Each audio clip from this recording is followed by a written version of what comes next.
امام شافعی علیہ رحمۃ اللہ القوی نے اس آیت کی تفسیر میں فرمایا کہ خوف سے اللہ کا ڈر، بھوک سے رمضان کے روزے، مالوں کی کمی سے زکوٰۃ و صدقات دینا، جانوں کی کمی سے امراض کے ذریعے موتیں ہونا،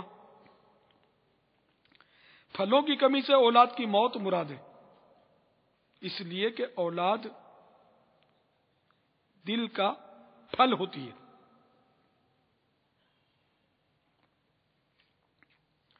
حدیث شریف میں سید عالم صلی اللہ تعالی علیہ وآلہ وسلم نے فرمایا، جب کسی بندے کا بچہ مرتا ہے، اللہ تعالی ملائکہ یعنی فرشتوں سے فرماتا ہے تم نے میرے بندے کے بچے کی روح قبض کی؟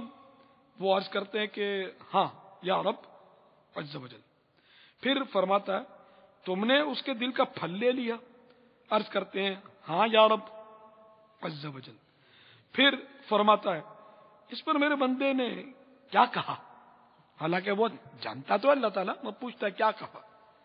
عرض کرتے ہیں اس نے تیری حمد اور انا للہ و انا الیہ راجعون پڑھا۔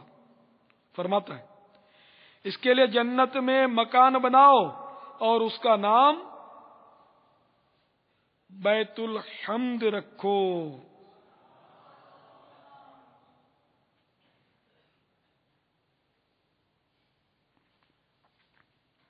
حکمت، مصیبت کے پیش آنے سے قبل خبر دینے میں کئی حکمتیں ہیں۔ ایک تو یہ کہ اس سے آدمی کو وقت مصیبت صبر آسان ہو جاتا ہے۔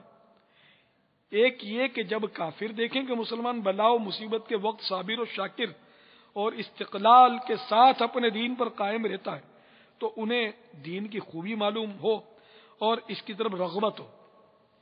ایک یہ کہ آنے والی مصیبت کی قبل وقوع اطلاع غیبی خبر، اور نبی صلی اللہ تعالی علیہ وآلہ وسلم کا معجزہ ہے۔ ایک حکمت یہ ہے کہ منافقین کے قدم ابتلا کی یعنی آزمائش کی خبر سے اکھڑ جائیں اور مومن و منافق میں امتیاز ہو جائے۔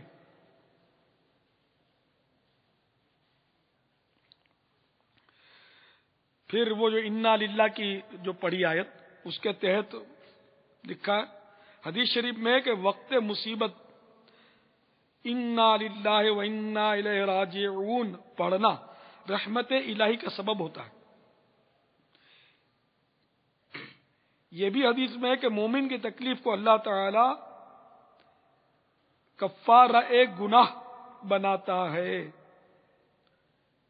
تو عام طور پہ ہمارے یہاں کسی کی موت کی خبر سن کر انا للہ پڑھا جاتا ہے، تو موت کے وقت بھی ٹھیک ہے پڑھے مسلمان کی موت کا سن کر، لیکن صرف موت کے لیے نہیں، کوئی سی بھی مصیبت آئے تو انا للہ و انا الیہ راجعون پڑھا جائے۔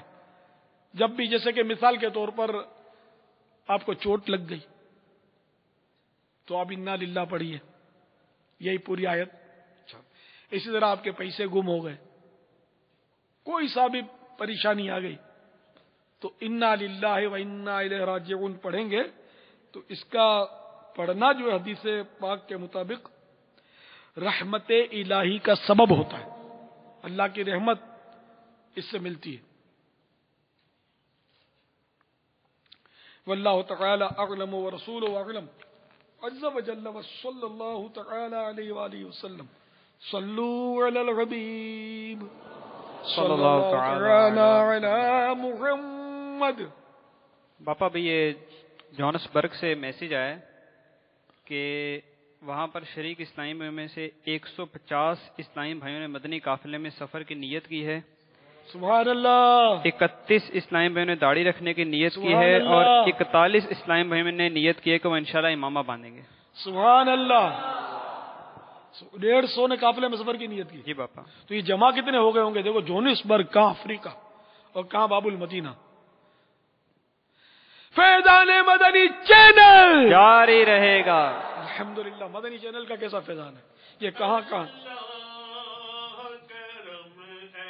ایسا کرے تجھ پہ جہاں میں اللہ کرم ایسا کرے کرے تجھ پہ جہاں میں اے دعوت اسلامی تیری دھوم مچی ہو اے دعوت اسلامی تیری دھوم مچی ہو اے دعوت اسلامی تیری دھوم مچی ہو اے دعوت اسلامی تیری دھوم مچی ہو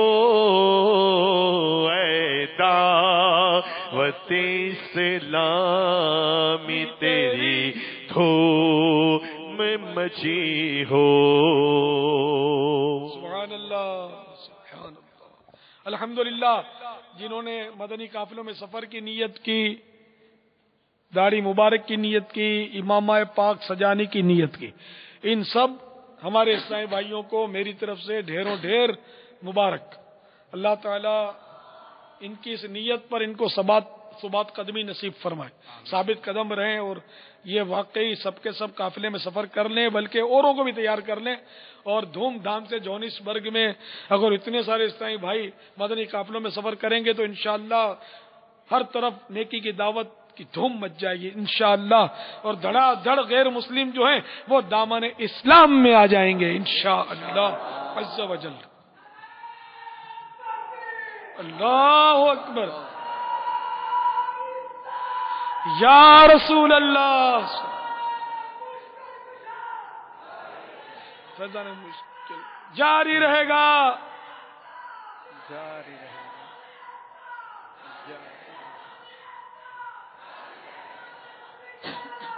جاری رہے گا.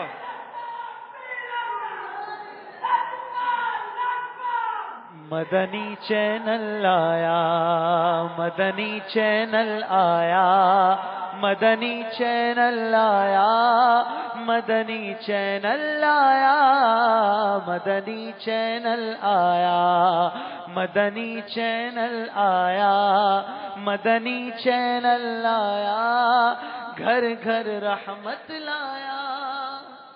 سبحان اللہ. پاپا یہ جملہ کہ فلاں اسلامی بھائی مجھے ماہانہ کارکردگی نہیں دیتا، کیا یہ غیبت ہے؟ یعنی کوئی ذمہ دار گویا یہ کہے کہ فلاں یہ تو کارکردگی مجھے ماہانہ دیتا ہی نہیں ہے، دعوت اسلامی کی تنظیمی کارکردگی. جی باپ. اب یہ کہ یہ ایک طرح سے ہے تو غیبت. ہر غیبت جو ہے وہ ناجائز نہیں ہوتی. اگر اس نے اس کی برائی بیان کرنے کے ذہن سے یہ کہا کہ یار یہ تو مدنی یہ تو مجھے ماہانہ کارکردگی بھی نہیں دیتا، یعنی مراد یہ کہ یہ میری اطاعت نہیں کرتا، وائڑا ہے، ٹیڑھا ہے، وہ مطلب مانتا نہیں ہے، یہ اگر اس کی مراد ہے جب تو ظاہر غیبت ہے اور گناہ ہے. اور اگر اس کو افسوس ہے، حقیقت میں افسوس ہے، اور اظہار افسوس کے لیے وہ کہہ رہا ہے کہ یار وہ ماہانہ کارکردگی نہیں دیتا، تو اظہار افسوس کے لیے کہہ رہا ہے اور واقعی افسوس ہے، تب تو یہ غیبت والی یعنی گناہوں بھری غیبت نہیں ہے. اسی طرح اس نیت سے کہہ رہا ہے کہ جس کو کہہ رہا ہے وہ جانتا ہے کہ یہ اس کو سمجھائے گا، اور سمجھانے کے لیے کہہ رہا ہے کہ یار یہ میرے کو ماہانہ کارکردگی نہیں دیتا، تم سمجھا دو اس کو، تو اب بھی غیبت نہیں ہے. تو انما الاعمال بالنیات. مگر عام طور پر اس طرح کی نیتوں کا امکان نہیں ہوتا. زیادہ تر وہی ڈی گریڈ کرنے والا ہوتا ہے نہ بھڑاس، یہ ماہانہ کارکردگی بھی کہاں دیتا ہے. تو اگر مقصود یہاں برائی بیان کرنا پایا جا رہا ہے بظاہر تو یہی ہے، تو یہ اس حساب سے غیبت ہے، حرام اور جہنم میں لے جانے والا کام ہے. بظاہر بہت معمولی بات ہے، لیکن بازار میں لگنے معمولی بات جو ہوتی